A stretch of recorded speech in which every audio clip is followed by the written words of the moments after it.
வாராகி அம்மன் என்பவர் அன்னை துர்காதேவியின் ஒரு அம்சமாவார். ஒரு சமயம் இரத்த பீஜன் என்கிற அரக்கனுடன் மகா துர்காதேவி போரிட்ட பொழுது தன்னிடமுள்ள மகா சக்தியை 7 பாகங்களாக பிரித்து 7 சப்த கன்னியர்களை தோற்றுவித்து அவர்களை இரத்த பீஜனுடன் போர் செய்ய அனுப்பியதாக புராணங்கள் கூறுகின்றன. வராகி அம்மன் சப்த கன்னியர்களில் 5வது தேவியாக இருப்பவர். அதே போன்று திருமால் வராக அவதாரம் எடுத்த பொழுது அவரின் துணை அவதார சக்தியாக லட்சுமி தாயார் எடுத்த வடிவம்தான் வராகி அம்மன் வடிவம் எனவும் கூறப்படுகின்றது. வாராகி அம்மன் காட்டுப்பன்றியின் தலையும் மனித பெண் உடலும் கொண்ட வடிவமான பெண் தெய்வமாவார்.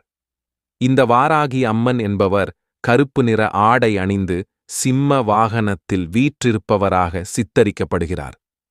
தாந்திரீக வழிபாட்டு முறைகளில் வாராகி அம்மன் முக்கிய தெய்வமாக வழிபடப்படுகிறார்.